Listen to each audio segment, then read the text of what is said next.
श्री शिवरक्षा स्तोत्र विनियोगः। ओम अस्य श्री शिवरक्षा स्तोत्र मंत्रस्य याज्ञवल्क्य ऋषिः श्री सदाशिवो देवता अनुष्टुप् छन्दः श्री सदाशिव प्रीत्यर्थं शिवरक्षा स्तोत्र जपे विनियोगः। चरितं देवदेवस्य महादेवस्य पावनम् अपारं परमोदारं चतुर्वर्गस्य साधनम् गौरी विनायकोपेतं पंचवक्त्रं त्रिनेत्रकं शिवं ध्यात्वा दशभुजं शिवरक्षां पठेन्नरः। गंगाधरः शिरः पातु फालम् अर्धेन्दुशेखरः नयने मदनध्वंसी कर्णो सर्पविभूषणः। घ्राणं पातु पुरारातिः मुखं पातु जगत्पतिः जिह्वां वागीश्वरः पातु कंधरां शितिकंधरः। श्रीकंठः पातु मे कंठं स्कंधो विश्वधुरंधरः। भुजो भूभार संहर्ता करो पातु पिनाकधृक्। हृदयं शंकरः पातु जठरं गिरिजापतिः। नाभिं मृत्युंजयः पातु कटिव्याघ्राजिनाम्बरः। सत्थिनी पातु दीनार्त शरणागतवत्सलः।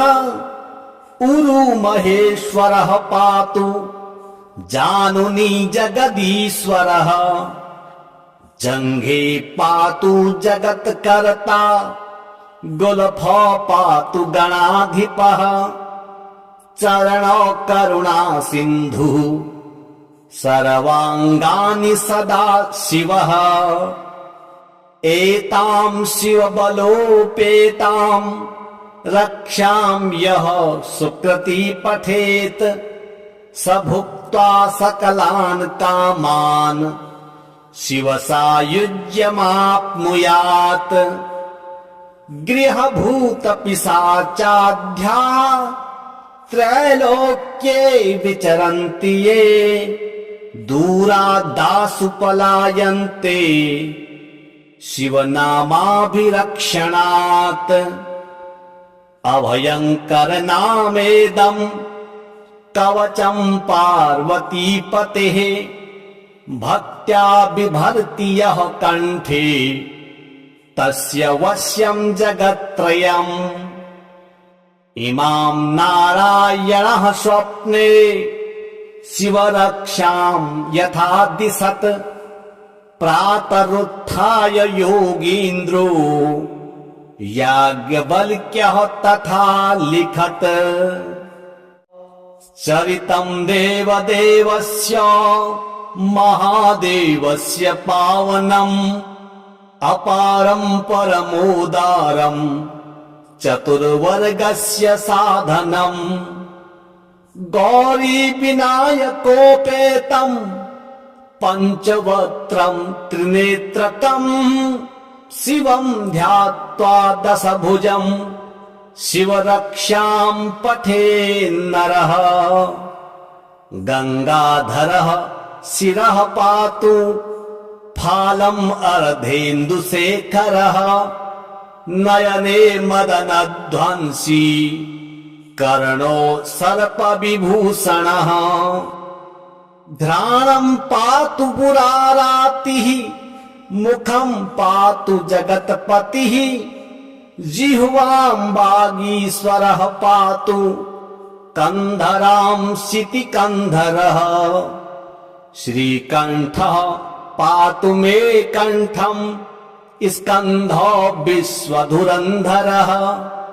भुजो भूभार संहरता करो पातु पिनाकधृक् हृदयं शङ्करः पातु जठरं गिरिजापतिः नाभिं मृत्युञ्जयः पातु कटिव्याघ्राजिनाम्बरः सद्धिनी पातु दीनार्त शरणागतवत्सलः उरु महेश्वरः पातु जानुनी जगदीश्वरः जङ्घे पातु जगत्कर्ता गुल्फो पातु गणाधिपः चरणो करुणा सिन्धुः सर्वाङ्गानि सदा शिवः एतां शिवबलोपेतां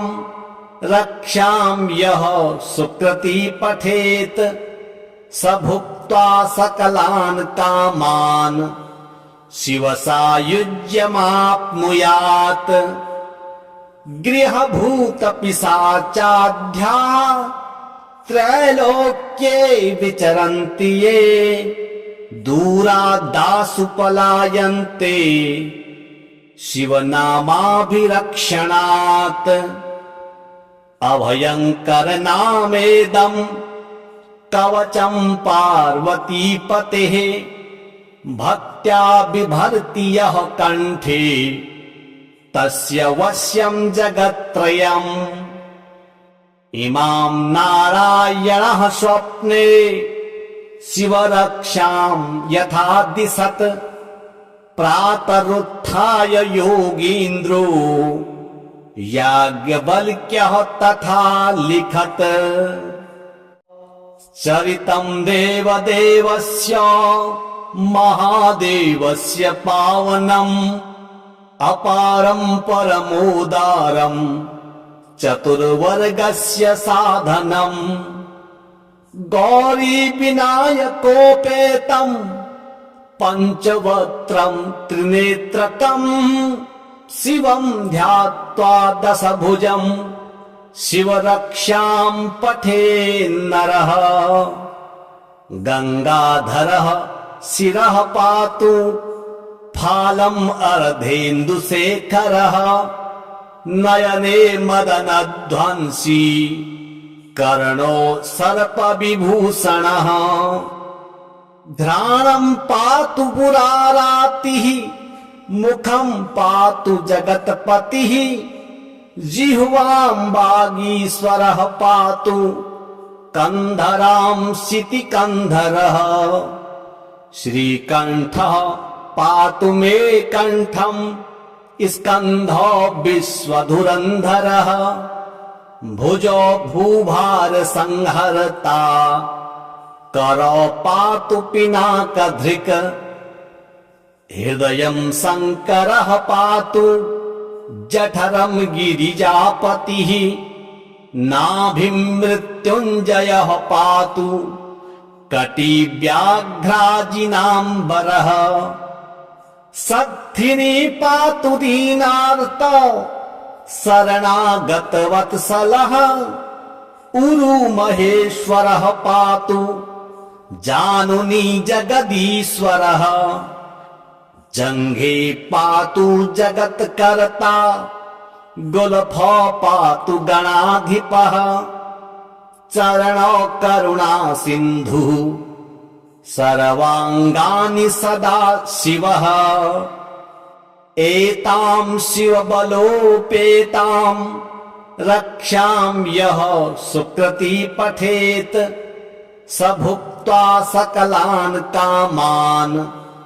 शिवसायुज्यमाप्नुयात् गृहभूतपिशाचाढ्या त्रैलोक्ये विचरन्ति ये दूरादासु पलायन्ते शिवनामाभिरक्षणात् अभयङ्करनामेदं कवचं पार्वतीपतेः भक्त्या बिभर्ति यः कण्ठे तस्य वश्यं जगत्त्रयम् इमां नारायणः स्वप्ने शिवरक्षां यथा दिशत् प्रातरुत्थाय योगीन्द्रो याज्ञवल्क्यः तथा लिखत्। चरितं देवदेवस्य महादेवस्य पावनम् अपारं परमोदारं चतुर्वर्गस्य साधनम्।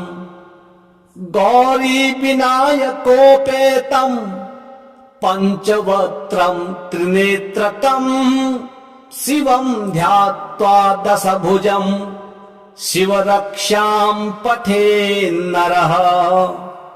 गंगाधरः शिरः पातु फालम् अर्धेन्दुशेखरः। नयने मदनध्वंसी कर्णो सर्पविभूषणः। घ्राणं पातु पुरारातिः मुखं पातु जगत्पतिः।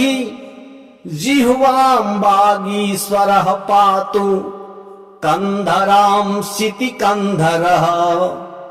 श्रीकंठः पातु मे कंठं स्कंधो विश्वधुरंधरः। भुजो भूभार संहर्ता करो पातु पिनाकधृक्। हृदयं शंकरः पातु जठरं गिरिजापतिः। नाभिं मृत्युञ्जयः पातु कटिव्याघ्राजिनाम्बरः। सत्थिनी पातु दीनार्त शरणागतवत्सलः। उरुमहेश्वरः पातु जानुनी जगदीश्वरः। जङ्घे पातु जगत्कर्ता गुल्फो पातु गणाधिपः। चरणो करुणा सिन्धुः सर्वाङ्गानि सदा शिवः। एतां शिवबलोपेतां रक्षां यः सुकृती पठेत् स भुक्त्वा सकलान् कामान् शिवसायुज्यमाप्नुयात्। गृहभूतपिशाचाढ्या त्रैलोक्ये विचरन्ति ये। दूरादासु पलायन्ते शिवनामाभिरक्षणात्।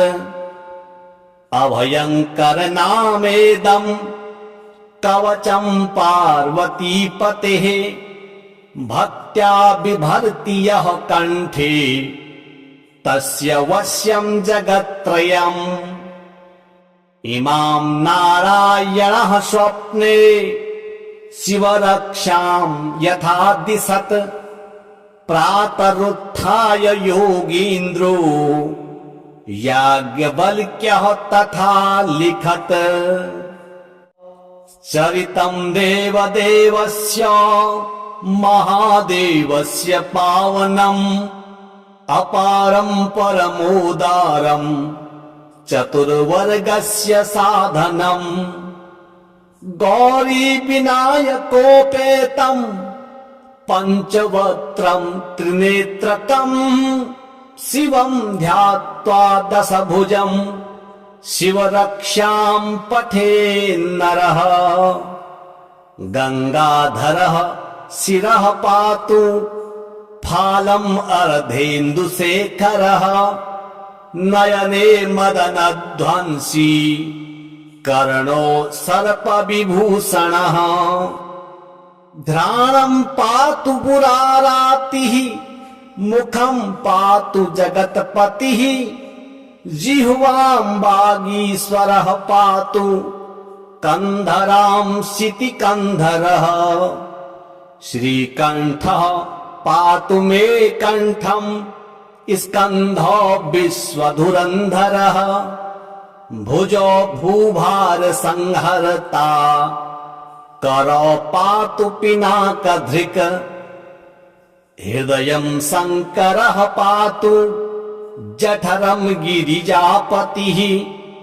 नाभिमृत्युञ्जयः पातु कटिव्याघ्राजिनाम्बरः सद्धिनी पातु दीनार्त शरणागतवत्सलः उरुमहेश्वरः पातु जानुनी जगदीश्वरः जङ्घे पातु जगत्कर्ता गुल्फो पातु गणाधिपः चरणौ करुणा सिन्धुः सर्वाङ्गानि सदा शिवः एतां शिवबलोपेतां रक्षां यः सुकृती पठेत् स भुक्त्वा सकलान् कामान् शिवसायुज्यमाप्नुयात् गृहभूतपिशाचाढ्या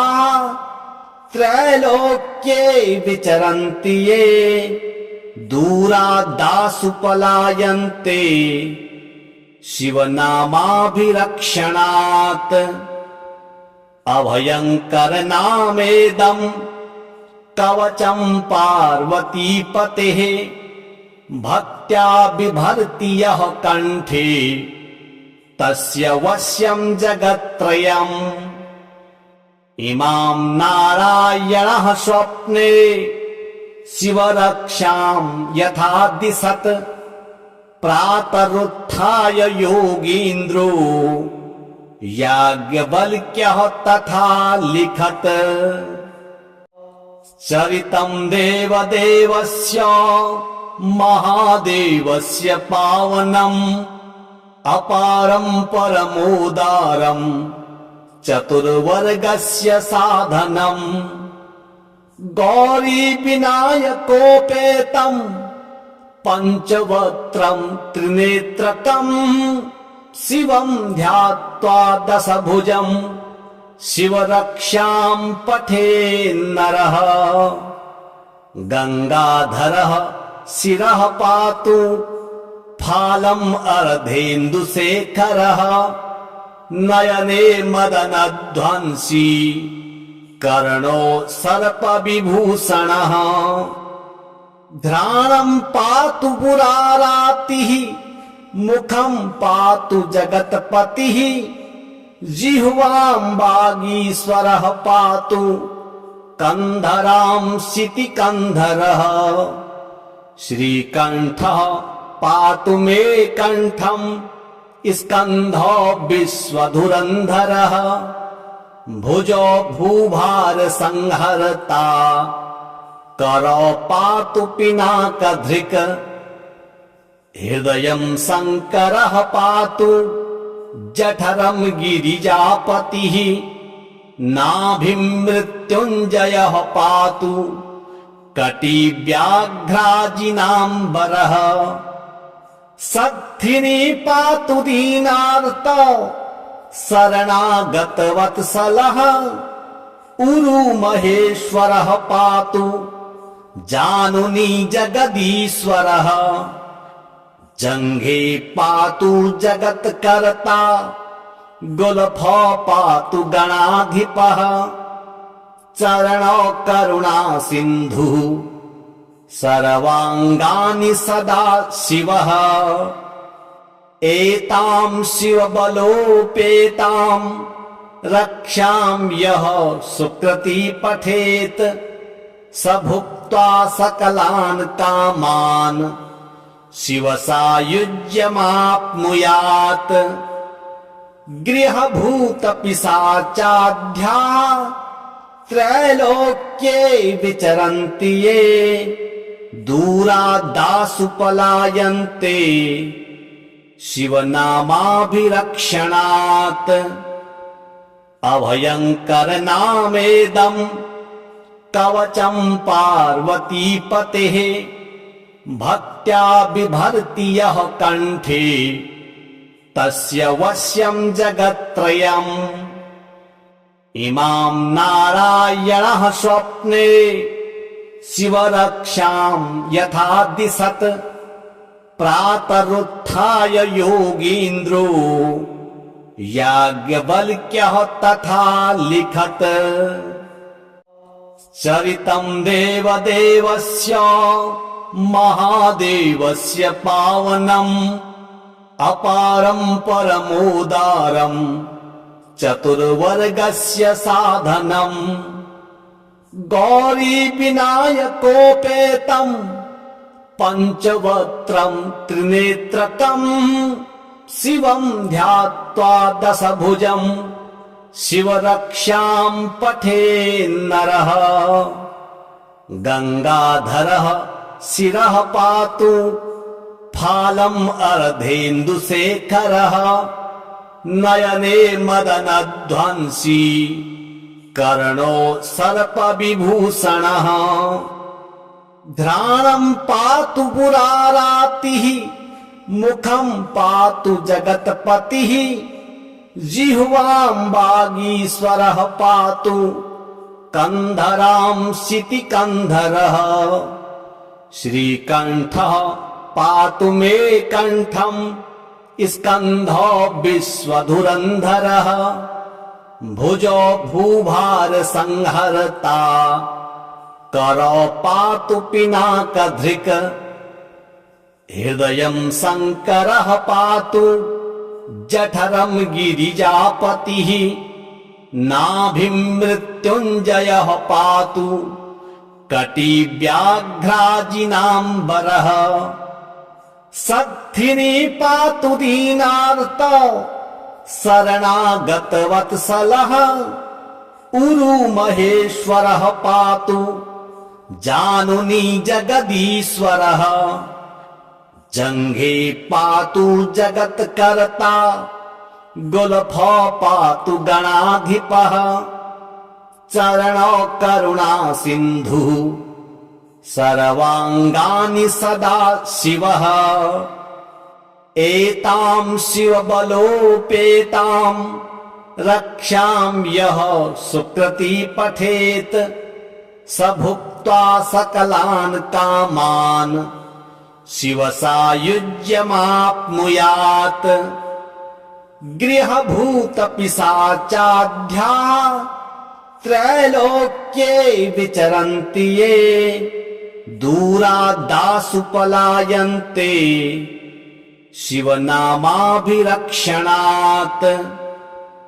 अभयंकर नामेदं कवचं पार्वतीपतेः। भक्त्या बिभर्ति यः कंठे तस्य वश्यं जगत्त्रयम्। इमां नारायणः स्वप्ने शिवरक्षां यथा दिशत्। प्रातरुत्थाय योगीन्द्रो याज्ञवल्क्यः तथा लिखत। चरितं देवदेवस्य महादेवस्य पावनम् अपारं परमोदारं चतुर्वर्गस्य साधनम्। गौरी विनायकोपेतं पञ्चवक्त्रं त्रिनेत्रकम् शिवं ध्यात्वा दशभुजं शिवरक्षां पठेन्नरः। गंगाधरः शिरः पातु फालम् अर्धेन्दुशेखरः। नयने मदनध्वंसी कर्णो सर्पविभूषणः। घ्राणं पातु पुरारातिः मुखं पातु जगत्पतिः। जिह्वां वागीश्वरः पातु कंधरां शितिकंधरः। श्रीकंठः पातु मे कंठं स्कंधो विश्वधुरंधरः।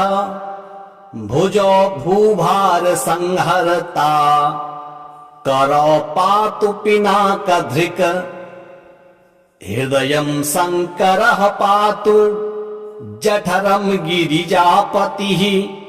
नाभिं मृत्युञ्जयः पातु कटिव्याघ्राजिनाम्बरः। सद्धिनी पातु दीनार्त शरणागतवत्सलः उरु महेश्वरः पातु जानुनी जगदीश्वरः जङ्घे पातु जगत्कर्ता गुल्फो पातु गणाधिपः चरणौ करुणा सिन्धुः सर्वाङ्गानि सदा शिवः एतां शिवबलोपेतां रक्षां यः सुकृती पठेत् स भुक्त्वा सकलान् कामान् शिवसायुज्यमाप्नुयात् गृहभूतपिशाचाढ्या त्रैलोक्ये विचरन्ति ये दूरादासु पलायन्ते शिवनामाभिरक्षणात् अभयङ्करनामेदं कवचं पार्वतीपतेः भक्त्या बिभर्ति यः कण्ठे तस्य वश्यं जगत्त्रयम् इमां नारायणः स्वप्ने शिवरक्षां यथा दिशत् प्रातरुत्थाय योगीन्द्रो याज्ञवल्क्यः तथा लिखत् चरितं देवदेवस्य महादेवस्य पावनम् अपारं परमोदारं चतुर्वर्गस्य साधनम् गौरी विनायकोपेतं पञ्चवक्त्रं त्रिनेत्रकं शिवं ध्यात्वा दशभुजं शिवरक्षां पठेन्नरः गंगाधरः शिरः पातु फालम् अर्धेन्दुशेखरः नयने मदनध्वंसी कर्णो सर्पविभूषणः घ्राणं पातु पुरारातिः मुखं पातु जगत्पतिः जिह्वां वागीश्वरः पातु कंधरां शितिकन्धरः श्रीकण्ठः पातु मे कण्ठं स्कन्धो विश्वधुरन्धरः भुजो भूभार संहर्ता करो पातु पिनाकधृक् हृदयं शङ्करः पातु जठरं गिरिजापतिः नाभिं मृत्युञ्जयः पातु कटिव्याघ्राजिनाम्बरः सत्थिनी पातु दीनार्त शरणागतवत्सलः उरु महेश्वरः पातु जानुनी जगदीश्वरः जङ्घे पातु जगत्कर्ता गुल्फो पातु गणाधिपः चरणौ करुणा सिन्धुः सर्वाङ्गानि सदा शिवः एतां शिवबलोपेतां रक्षां यः सुकृती पठेत् स भुक्त्वा सकलान् कामान् शिवसायुज्यमाप्नुयात् गृहभूतपिशाचाढ्या त्रैलोक्ये विचरन्ति ये दूरादासु पलायन्ते शिवनामाभिरक्षणात् अभयङ्करनामेदं कवचं पार्वतीपतेः भक्त्या बिभर्ति यः कण्ठे तस्य वश्यं जगत्त्रयम् इमां नारायणः स्वप्ने शिवरक्षां यथा दिशत् प्रातरुत्थाय योगीन्द्रो याज्ञवल्क्यः तथा लिखत् चरितं देवदेवस्य महादेवस्य पावनम् अपारं परमोदारं चतुर्वर्गस्य साधनम् गौरी विनायकोपेतम् पञ्चवक्त्रम् त्रिनेत्रकम् शिवम् ध्यात्वा दशभुजम् शिवरक्षाम् पठेन्नरः गंगाधरः शिरः पातु फालम् अर्धेन्दुशेखरः नयने मदनध्वंसी कर्णो सर्पविभूषणः घ्राणम् पातु पुरारातिः मुखम् पातु जगत्पतिः जिह्वाम् वागीश्वरः पातु कंधराम् शितिकन्धरः श्रीकण्ठः पातु मे कण्ठम् स्कन्धो विश्वधुरन्धरः भुजो भूभार संहर्ता करो पातु पिनाकधृक् हृदयम् शङ्करः पातु जठरम् गिरिजापतिः नाभिम् मृत्युञ्जयः पातु कटिव्याघ्राजिनाम्बरः सद्धिनी पातु दीनार्त शरणागतवत्सलः उरु महेश्वरः पातु जानुनी जगदीश्वरः जङ्घे पातु जगत्कर्ता गुल्फो पातु गणाधिपः चरणो करुणा सिन्धुः सर्वाङ्गानि सदा शिवः एतां शिवबलोपेतां रक्षां यः सुकृती पठेत् स भुक्त्वा सकलान् कामान् शिवसायुज्यमाप्नुयात् गृहभूतपिशाचाढ्या त्रैलोक्ये विचरन्ति ये दूरादासु पलायन्ते शिवनामाभिरक्षणात् अभयङ्करनामेदम् कवचम् पार्वतीपतेः भक्त्या बिभर्ति यः कण्ठे तस्य वश्यम् जगत्त्रयम् इमाम् नारायणः स्वप्ने शिवरक्षाम् यथा दिशत् प्रातरुत्थाय योगीन्द्रो याज्ञवल्क्यः तथा लिखत् चरितम् देवदेवस्य महादेवस्य पावनम् अपारम् परमोदारम् चतुर्वर्गस्य साधनम् गौरी विनायकोपेतम् पञ्चवक्त्रम् त्रिनेत्रकम् शिवम् ध्यात्वा दशभुजम् शिवरक्षाम् पठेन्नरः गंगाधरः शिरः पातु फालम् अर्धेन्दुशेखरः नयने मदनध्वंसी कर्णो सर्पविभूषणः घ्राणम् पातु पुरारातिः मुखम् पातु जगत्पतिः जिह्वाम् वागीश्वरः पातु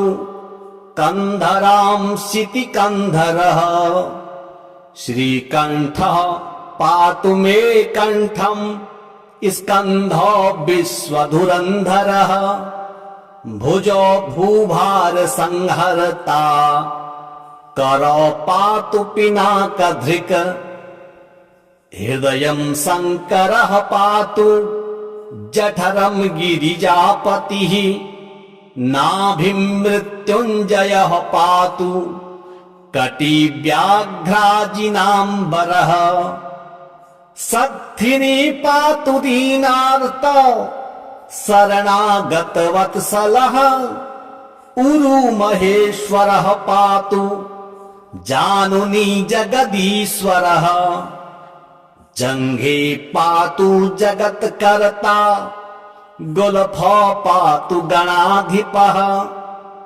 चरणौ करुणा सिन्धुः सर्वाङ्गानि सदा शिवः एतां शिवबलोपेतां रक्षां यः सुकृती पठेत् स भुक्त्वा सकलान् कामान् शिवसायुज्यमाप्नुयात् गृहभूतपिशाचाढ्या त्रैलोक्ये विचरन्ति ये दूरादासु पलायन्ते शिवनामाभिरक्षणात्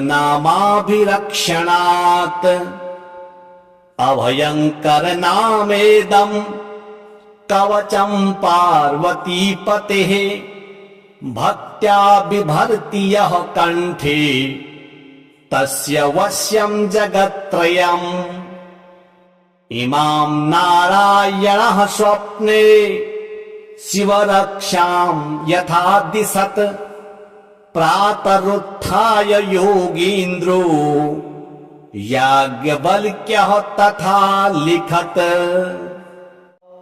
चरितं देवदेवस्य महादेवस्य पावनम् अपारं परमोदारं चतुर्वर्गस्य साधनम् गौरीविनायकोपेतं पञ्चवक्त्रं त्रिनेत्रकम् शिवं ध्यात्वा दशभुजं शिवरक्षां पठेन्नरः गङ्गाधरः शिरः पातु फालम् अर्धेन्दुशेखरः नयने मदनध्वंसी कर्णो सर्पविभूषणः घ्राणं पातु पुरारातिः मुखं पातु जगत्पतिः जिह्वां वागीश्वरः पातु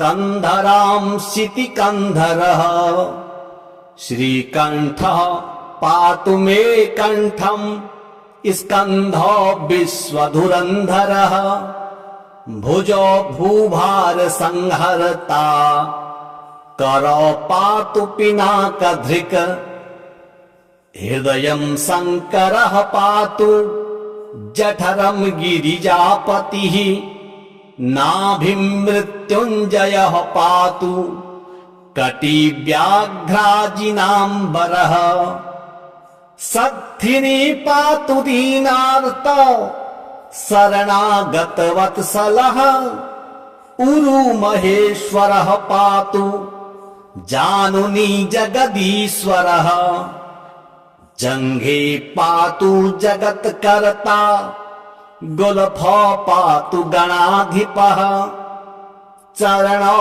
करुणा सिन्धुः सर्वाङ्गानि सदा शिवः एतां शिवबलोपेतां रक्षां यः सुकृती पठेत् स भुक्त्वा सकलान् कामान् शिवसायुज्यमाप्नुयात् गृहभूतपिशाचाढ्या त्रैलोक्ये विचरन्ति ये दूरादासु पलायन्ते शिवनामाभिरक्षणात् अभयङ्करनामेदं कवचं पार्वतीपतेः भक्त्या बिभर्ति यः कण्ठे तस्य वश्यं जगत्त्रयम् इमां नारायणः